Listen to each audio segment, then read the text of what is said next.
All right, guys, let's start off with quick introductions. All right. Good morning, everyone. I'm Tony. I'm with Bob Evans. Fun fact, we're not part of the restaurant. We are the CPG portion for Post Holding. I lead shopper marketing e-commerce within Bob Evans. And what I mean with e-commerce, not your traditional DTC, but I do a lot of things with working with last mile delivery, like Instacart, pure players like Amazon Fresh, and then everything when it comes to digital and social as well. And I'm Jolie. I am here on behalf of Utz Brands, where I am engaged in leading our omnichannel business transformation and defining what that looks like beyond the marketing function to really modernize and future-proof the entire org for, what does it look like, 5 years now, 10 years from now? So I have a crystal ball, if you guys want to talk about that later. And I also lead the commerce media function for Utz.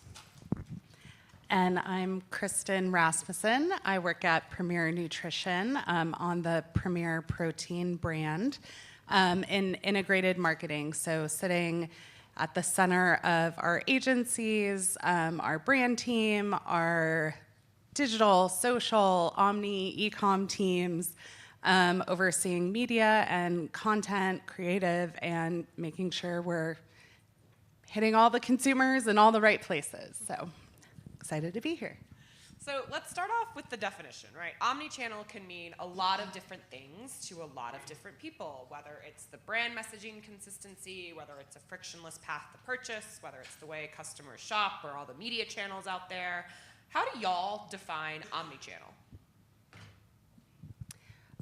Well, we have defined it mainly as our shopper marketing team, working with retailers and their retail media networks. But the way I view it is definitely much broader than just working with our sales team and our customer teams. It's, where is the consumer? Where can we meet them with the right message at the right time? And whether that's, reaching them through a retail network or on, linear TV, does this all make sense for the consumer and the brand? I will have to absolutely agree. Shopper marketing, woohoo! So I will have to say is like understanding the shopper, right? I would say nowadays the shopper is more in a hybrid situation. Shopper marketing is all about the in-store execution, but now as we talk about the omnichannel approach, we need to think about it more from a digital standpoint. Knowing the hybrid shopper, they can be shopping in-store, but at the same time they're also doing click and collect. Finding those touch points and a seamless execution, how to talk to that consumer, understanding where that person is at the time of purchase is going to be key for you to deliver that message and drive that conversion. So it's going to be a seamless execution. Shopper marketing can mean a lot of things from different CPG. For us, it's working directly closely with the brand team, but also cross-functional with the trade team, with the sales team as well. But it's all about understanding the shopper, the hybrid shopper, where they are, and the right message to target them. So knowing that, right, especially working with the brand teams, how have you guys adapted things internally with either your processes or your collaboration to help kind of enable this omni-channel come to practice? Oh, so I'm in the thick of this right now. And I think Kristin did a great job with the roundtable yesterday having this conversation. And it really, I think at the heart of it, first has to be a total company initiative and a total company reframe. And what I mean by that is if your sales team is incentivized on only in-store metrics and your D2C team is only incentivized on e-com metrics, you're already losing. And so defining specifically how each of those different functions inside of the organization are working together toward the same end incentivized goal is the first place that we've learned that we have to start. And once that happens, the light bulbs go off. Because what happens after you do that is a ton of education. Why? As the Northwest sales lead for who cares only about 700 stores, that they have pound delivery metrics. Why would they care if there's an e-com assortment to complement the actual physical in-store assortment? We have to have those conversations. But it really starts with like wiring that with every single function in the organization and making it literally go top down. I will say spot on. It starts from senior leadership because at the end of the day, you have your sales team. I work very closely with them and I love them as well. But all they can think about is a digital coupon. Digital coupon is not what's going to drive your solution. You have to think about it more from a perspective of how are you going to be able to drive more household penetration, the targeting, understanding what their shopper is. Digital coupon is just one component, one tactic, but at the end of the day is understanding the full funnel. What's the brand's going to be doing? What is the pricing strategy from a trade promotion standpoint? But how are we going to be able to amplify it with either with retail media to drive that conversion or a tactic from a shopper marketing lens perspective? So you have to get a buy-in across function. Yeah. When it comes to the targeting aspect, how are you guys thinking about mapping different customer journeys across like retail media, your own DTC sites, your retailers in-store? How does that look like? So to be totally honest, it's been kind of a struggle and sometimes an afterthought on, we have our 30-second video, we have the 15 cut downs. Oh no, we need to get a bunch of other assets together to start trafficking for the campaigns. And so for me, it's really been, let's take a step back and at the briefing stage, really start charting out what do we need, what are the different channels, what is the message that's going to make sense there, versus sort of taking, I think it was more of a just sort of overall creative brief to the agency, but trying to get very strategic up front on what is needed and what the messaging should be across the consumer journey to ensure we're getting the right assets to traffic sort of at the end of the line of the whole process. Yeah, and I would add to that, yes, and before we get to the audience level, the most important thing, because we're a house of brands, On the Border, Zapp's, Utz, Boulder Canyon, like those brands and their foundational strategies of who they are and what they stand for creates very specific swim lanes that they don't like. The sales team and the finance team constantly wants to do twofers with Utz and Zapp's because they need Zapp's to come along for the ride. I'm like, that's a totally different consumer. What are we doing? And so that's a hard conversation, right? And so the foundational starting point of what is this brand, who loves it, and who does it want to be, and what does it want to inspire in the humans that are interacting with it and consuming it at the end of the day? What do they care about? And so mapping that brand foundation to who the shopper or the consumer is the first thing that we have to do.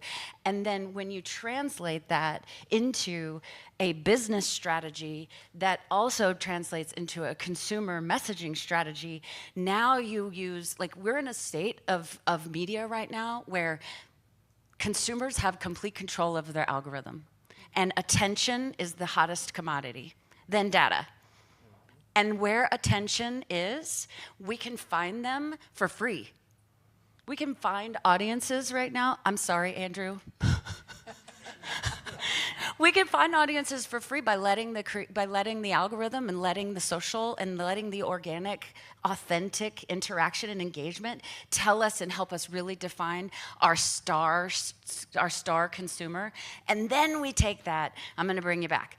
Then we take that and then we translate that into all of these great tools and technologies that so many of you represent into a suite of a tech stack that lets us find them where they are.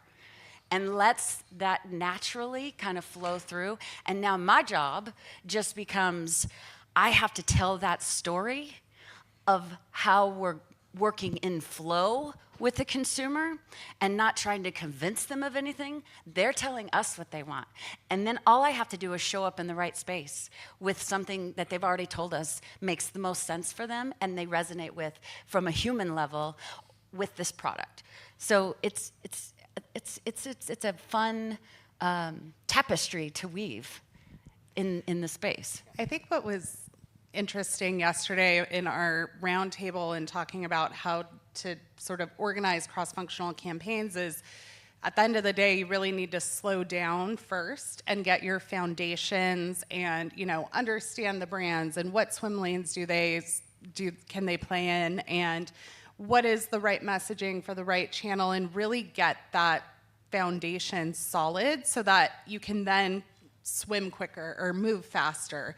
But it's taking that time to just slow down and get your foundation completely solid before you can start going after, the bigger bets or the viral moments and all of the fun stuff. Just really focusing on those foundational elements up front. Yeah. One thing I want to add to that as well is, in addition to that, is also understanding what is your campaign objective. If you're trying to drive buy rate, if you're trying to drive household penetration, yes, you can throw out a bunch of tactics out there, but each tactic you have to define what is the objective, what are you trying to accomplish, and what are those KPIs that's going to set you to success.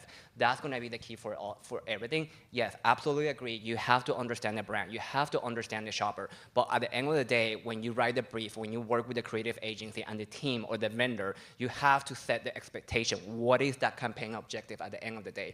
We're a company, we're a very self-driven organization, and we need to make sure to measure every single dollar, every single penny. So for us, we need to understand, are we trying to do buy rate? Are we trying to drive conversion? At the end of the day, it's a trial awareness, but we need to set up what are those key metrics that's going to define us, the campaign to be successful or not. I love that you brought that up, because what you're talking about and how it shows up in our organization, yes, it's measurement at the very end. We talk about growing brands over time and sales overnight. And when you apply those two different pathways, it starts to help illuminate where you need to show up based on what path you're going down. And it also, because I don't know about you, but I work a lot with the sales team, and they don't want to talk about brands over time. They want to talk about sales overnight. And when the business isn't going great, everybody wants to talk about sales overnight. And so when you orchestrate and design and have a conversation around what are we doing for brands over time, and then layer in what are we doing for sales overnight, now you have two different trigger or levers you can pull.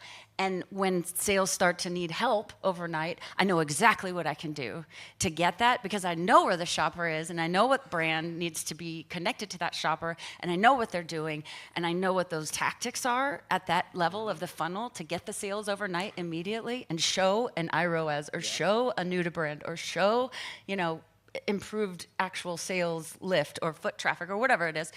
I know, I can guide them to that direction and say, okay, we'll do that, but no, it's short term, and we're still going to do these things over here. But it's a constant discussion and balance. Well, and how often in briefs does everything show up as the KPI that teams want? It's really forcing folks to get choiceful, and we want all the things, obviously, but we only have so much budget. There's, very real business realities you have to meet. And so I think it's also upfront defining the measurement, but being very clear, especially with your agency partners and internal teams, this is really what we're going for. We can't do the full, gamut of everything.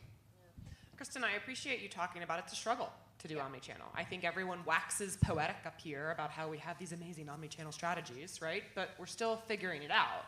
And you talked about prioritization and resources. Do we really have to be everywhere where the consumer is? Is that even achievable? It is if you have a larger budget. Yeah, I would, again, it's going to come down to what's your objective for your campaign. You can achieve so many things with little budget, but at the end of the day is understanding what are you trying to accomplish. Is this a short-term goal, or are you trying to do more from a long-term perspective? Driving the new to brand, that's going to be great because you're driving new household penetration, but at the end of the day, how are you going to be able to retarget them back so in that way they can keep you in that category? From a short-term perspective, yes, the sales team, and again, I love them, they all want to drive that immediate buy rate. Because at the end of the day, we want to mail our numbers. We all want to get our bonus at the end of the year. That is true. But at the end of the day, we need to understand what can we accomplish right now, but also still think about the future. Yeah, we don't have to go and do the whole shebang, but the end of the day is understanding your objective, what you're trying to accomplish right now, and what's going to set you for success. One thing that we'd love to talk about the funnel. Is that your favorite word? That's my favorite. My favorite word of the conference is funnel. It's not naughty. Oh, it's chore play. We talk about the funnel a lot, and I love this. I just actually read a white paper. I'm not taking credit for this. It was a BCG white paper that said the funnel is not linear anymore. It's not awareness, conversion, consideration, conversion. It's streaming, scrolling, shopping, searching.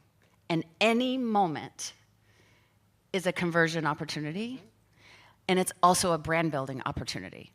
And so you said, your question was, can you even achieve being everywhere all at once? I don't think we have to anymore, because every moment can be one or the other. It can be a brand building moment or a conversion moment based on how all of these great tools that all of you guys who are vendors in the room have brought to us as a capability set building. And so it's about being choiceful, and ties back to what both of you guys said. What are you trying to do? What's the end objective? Yeah. And then you just find the right place that has the capacity or the capability to give you that. Mm-hmm. So let's talk about that prioritization for a little bit, right? You have your objectives, your KPIs. We all want to drive sales. This is what the brand is. How do you go about identifying either the right channels or the right vendors, the right partners to work with? Like, what are your grading scales that you look at to say, hey, I'm going to invest in this for this product or this campaign? So we start with the why, and that is tied to the brand.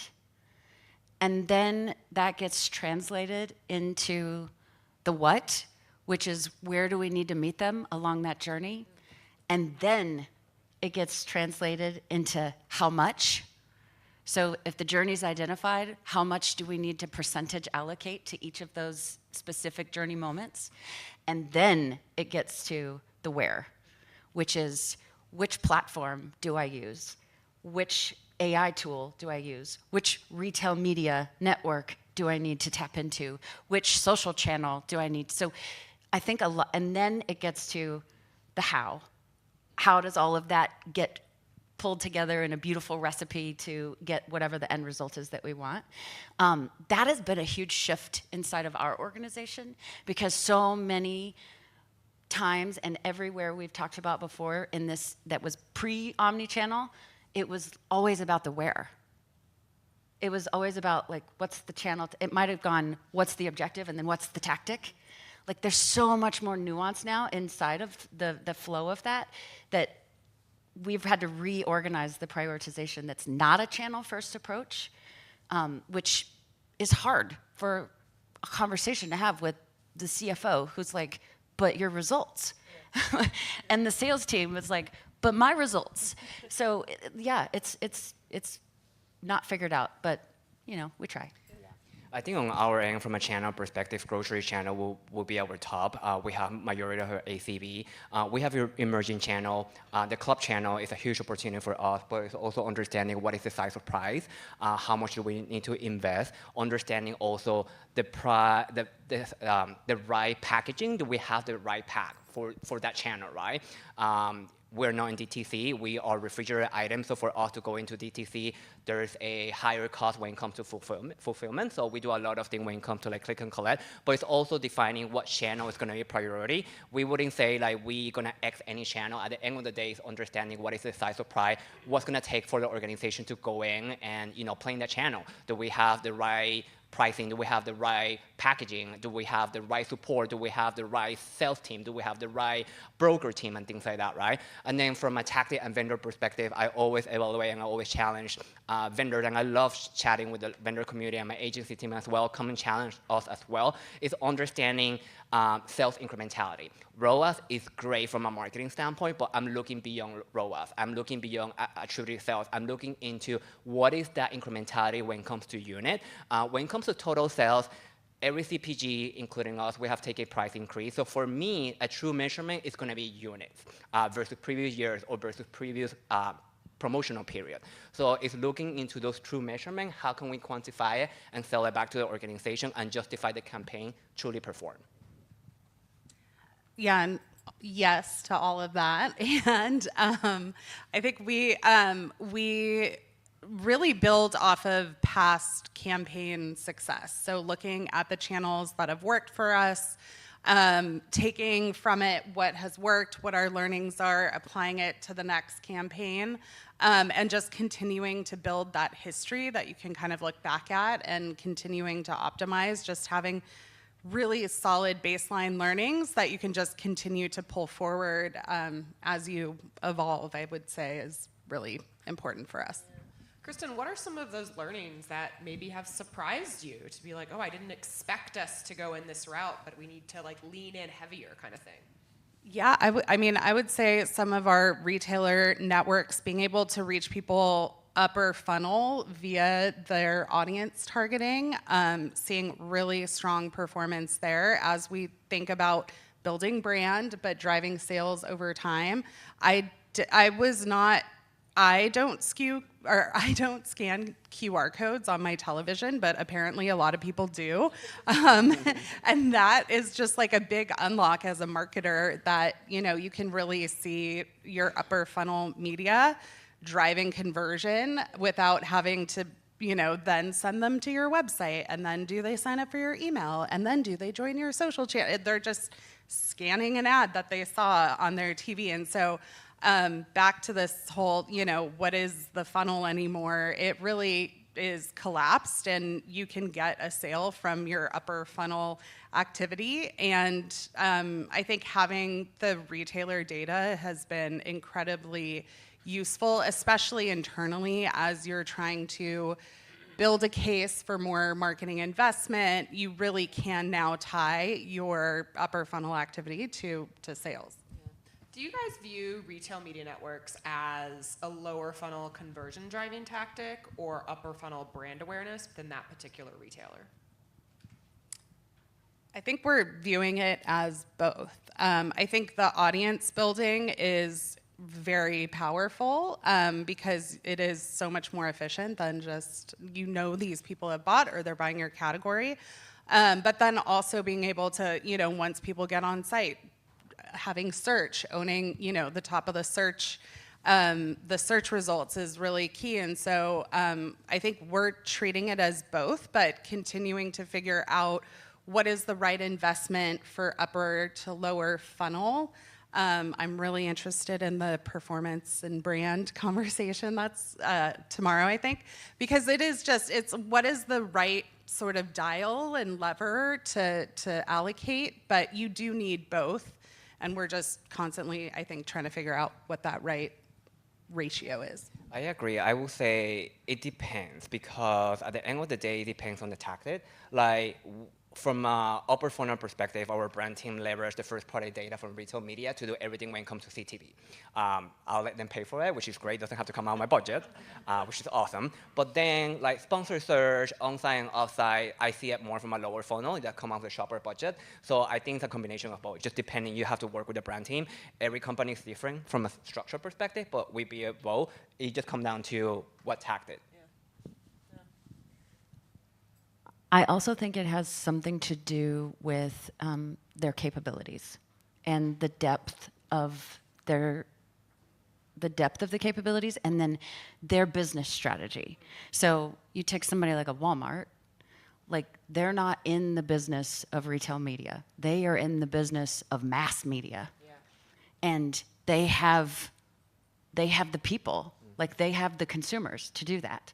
So they're not talking in rooms about Hy-Vee or Albertsons. They're talking about Amazon.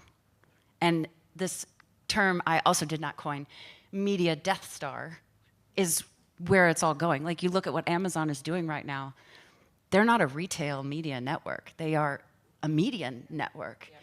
And their value proposition is the data. Like that is their single biggest value proposition.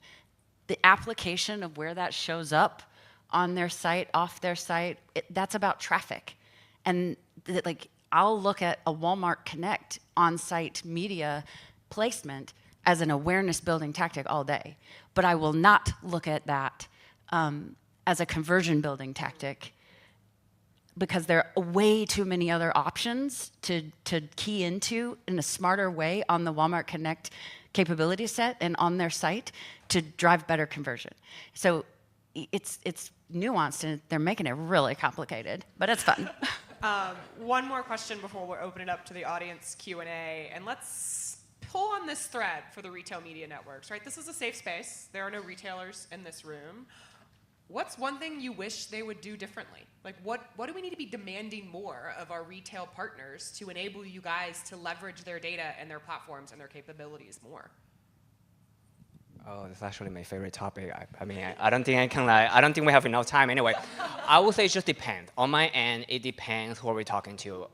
Dole and MC, they have better data. KPM, they have better data. I think for those like AMC, HEB Retail Media, I wish that they can provide more of that data behind it, the understanding the buyer, the new buyer, but also the attributed conversion and sales perspective. Some retail media are more robust in data compared to others. So I think that for me, I'm a little bit hesitant to invest on those that I feel like their capability is still ramping up.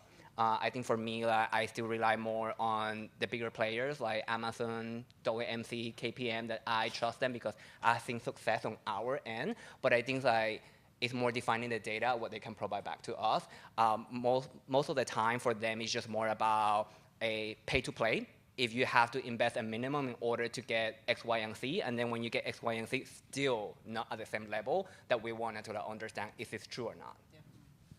I think for me, if I get to make my biggest wish and I have no limitations, I wish that they would reframe their end success metric away from monetization and sales and put the consumer before all of that. And that sounds really duh, but it's when you're driven by a number, you're not making good decisions for the consumer. And when you're not making good decisions for the consumer, you're going to constantly be chasing your tail on the dollars. And it's a upside down dynamic right now. And the ones who really will get that and figure out how to be that their data is the single most valuable thing, and they stop using it as the carrot for more dollars, and they start using it just like, hey, when you win, we win. Yeah.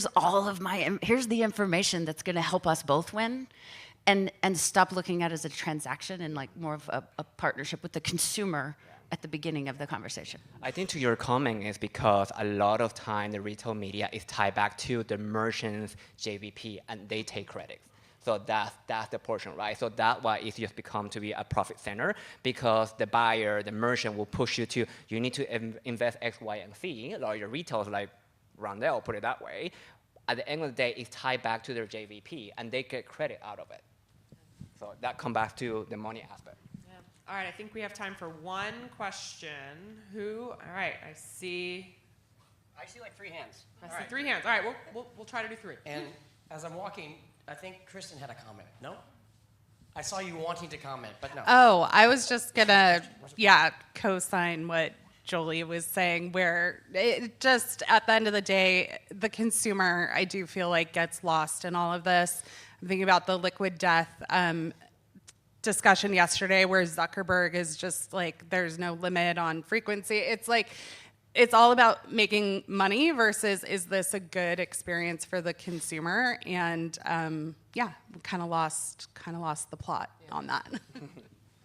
Alexa Risen, Constellation Brands. I lead our e-commerce efforts when it comes to the marketplaces such as Instacart and all of that. So this space is really passionate about for me.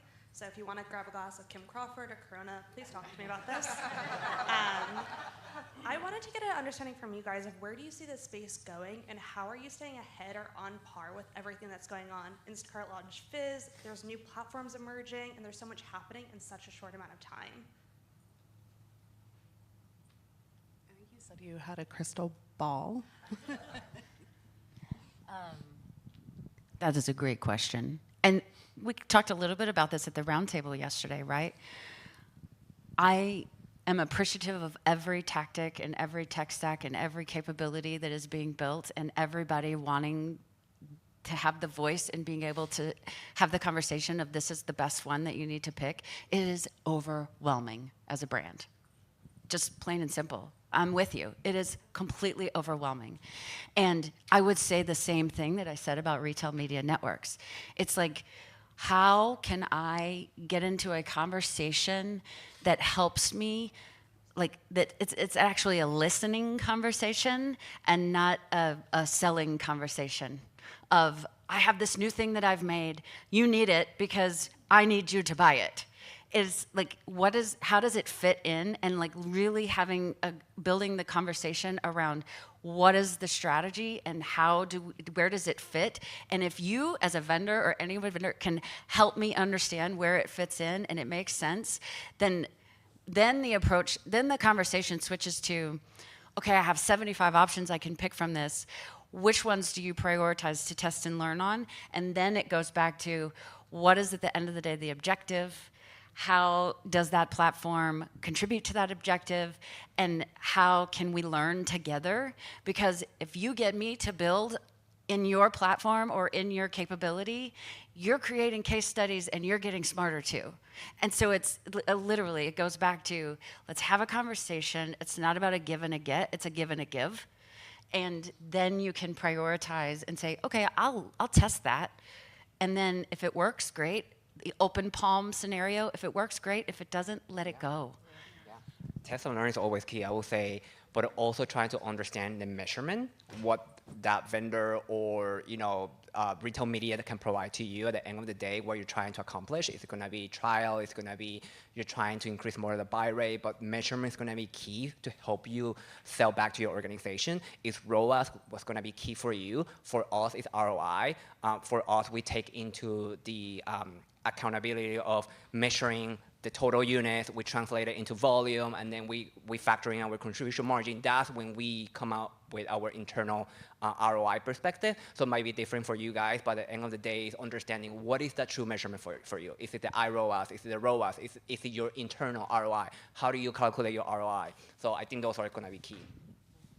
Yeah, and I would actually kind of flip it to knowing where your shopper is and knowing where your consumer is. There is a lot of options out there, and to just prioritize what's going to work for your shopper, your consumer, and your business, and just having to turn off a lot of the noise. Because, yeah, it's incredibly overwhelming. There's so many options out there, and just, focus on where you can place your bets and feel good about it, and take it back to the org and feel good about rationalizing why you did it. Just to sort of drown out the rest of the noise is probably how I kind of view it. We are unfortunately out of time for questions, but you will be able to connect with Tony Moore at a roundtable this afternoon. Tony, Jolie, Kristin, thank you guys so much for this discussion. Thank you for having us. Thank you.